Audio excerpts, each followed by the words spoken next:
Hvað er svona fyrsta spurning, hvað svona þýðingu hefur þessi viðurkenning fyrir ykkur? Við erum bara rétt að átta okkur á henni núna. Já, og það er líka kannski, eins og við sagðum í gær, við kunningjum okkur eða með nágrunum að þetta er svona ákveðin hvatning líka. Við viljum ekki fara að láta sjá næsta bita allt í rusli hjá þeim. Nei, og líka hitt náttúrulega sko að við höfðum aldrei hugsað neitt svona sko. Þetta er bara eitthvað sem hefur verið svona, já við höfum náttúrulega verið að gera húsið sæmilegt. Það er sko eilífðarverkefni, það er ekki búið. Og garðurinn hefur bara orðið til einhvern veginn smátt og smátt. Hvenær fluttuð þið hingað? 1985. Já, haustið. Fórum hérna inn, var ekki í júlí eða ágúst. Og þá hefðu lyklarnir einhvers staðar orðið eftir eða týnst. Þannig að við byrjum á því að brjótast inn í húsið, fórum inn baðherbergisins hérna klukkan. En þið hafið búið lengi í Kópavogi? Já, 76. Þá keyptum við íbúð í Hamraborg sem var þá í byggingu og við vorum nánast eins og trésmíðaverkstæðar og fórum svo 2 árum seinna niður á Fífuhvammsveg sem hét þá. Og þá var ekkert byggt handan læks, það var bara 2-3 hús sko.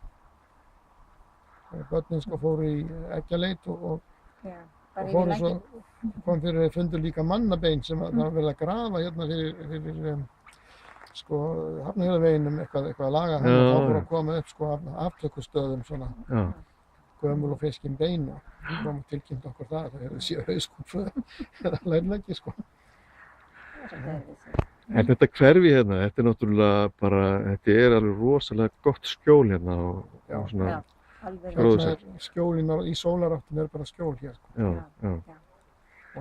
Já, og rýmni, fyrst þegar við komum hérna, þá var austanáttin gat verið ansi hvöss, en bara með svona auknum gróðri að þá það er bara gjörbreytt sko. Og það hafa verið ófá handtökin hérna, halda þessu við og gera þetta upp og... Já, maður hugsaði tilbaka þegar við komum að skoða gamlu myndirnar að bara, hvað vorum við að fara út í hérna eins og niður? Það er hugmæð þetta sko. Já, en þetta er bara verið skemmtilegt í rauninni. Það er mjög, sérstaklega garðinum finnst mér. Það voru bara 2 hríslur hérna, reyniviðarhríslur í garðinu hérna alveg út í horni bak við bílskúrinn. Hann var pússaður en það var engin hurð fyrir honum. Bílastæðið var sagt, bara mold og sandur. Þessar 2 reynihríslur þær eru hérna ennþá, við viljum ekki taka þær hérna í horninu.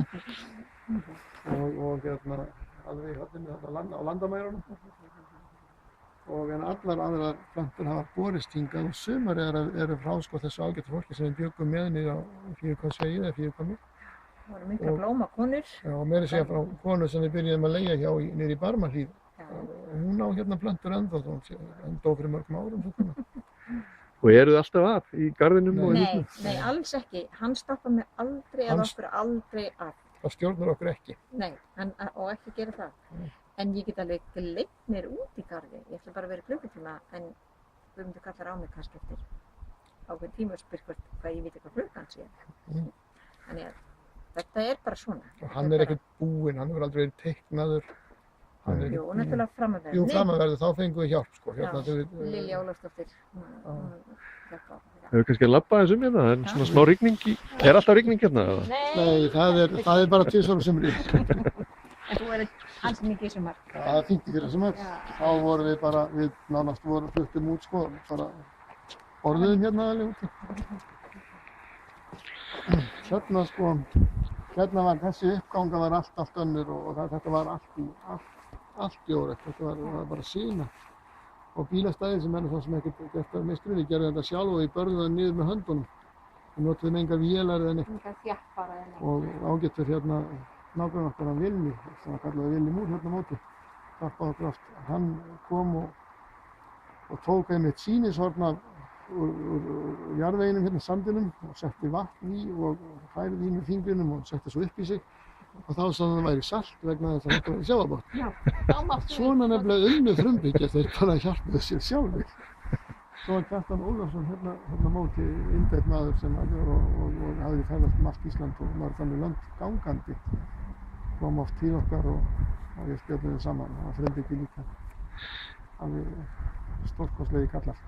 Og kona Beta kona Villa var þá á lífi líka, en hún var nýdáin og við fjöldum. Það er svona gott samstarf í nágrunum hérna og er enn þá.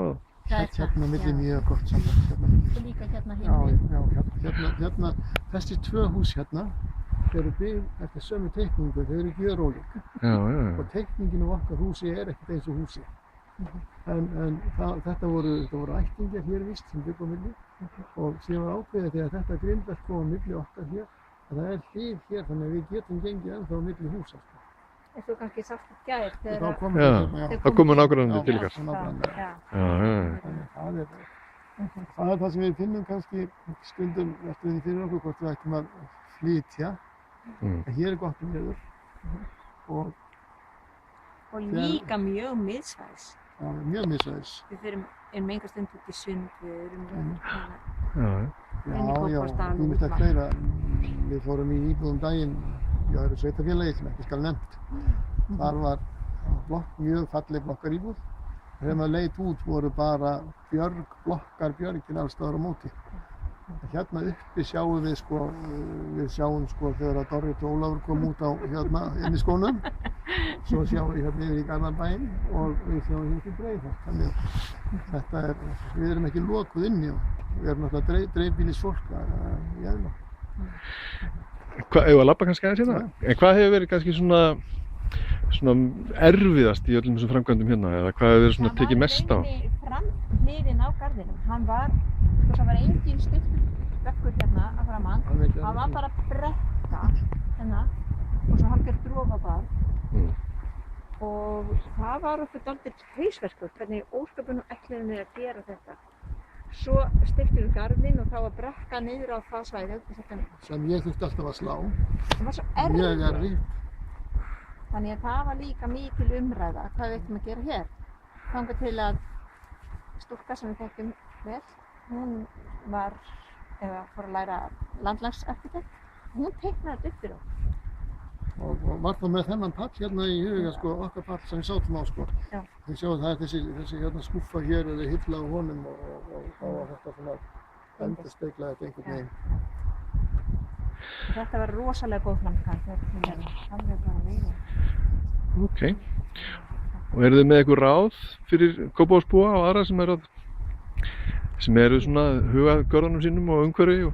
Gera það sem þið vilja. Já, og hafa gaman að því. Bara sjá, ok, þetta tókst ekki, hvað ger ég bara öðruvísi? Já, þetta er bara skemmtilegt. Til dæmis eru plöntur hérna sem vaxa mikið.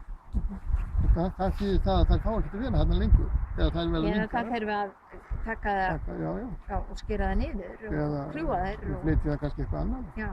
Þetta er alltaf á hreyfingu. Þannig að þið eruð alltaf að? Nei. Nágrann okkur á móti segir sjá hér að bossa á ferðinni Það er ekkert svoleiðis. Við tökum 2 daga cirka og komum þessi stand á vori. Og það munar miklu þá. Svo bara förum við eitthvað. Já, og maður kippir, ef maður er að sjá einhverja yrkrisir koma upp þá er það bara kippið í núna. Ég er ekki að bíða að fara í garðfötin eitthvað svoleiðis. Þú kippir því alltaf, þú leifir því ekki að vaxa. Það er aldrei vandi að erfa. Svona sem dæmum þetta stað að við hérna fengum geitungabú hér, fyrsta búið þegar geitungar numu hér land fyrir allmörgum árum. Komu þeir fyrst hingað eða hvað? Ég veit ekkert það. En hérna, mér finnst þetta merkilegar skepnur En þetta fallega bú var hérna undir trappunum, þannig að það var ansi mikill svörmur alltaf þegar við komum út. Og Erling, sem ég man ekki hvað son hann er náttúrufræðingur, kemur oft í fjölmiðla. Hann kom hérna og var þá að rannsaka þetta og kom hérna miðnætti og tók geitungana. Við lærðum hjá honum. Og hann sagði okkur það að þetta svæði, hafði einhver gamall náttúrufræðingur sagt honum það, að ef hann hefði átt að velja svæði undir Laugardalinn sem sagt, þá hefði hann valið hér Kópavogsdalinn, grasgarðinn bara vegna veðurs. Við erum voðalega stolt af þessu.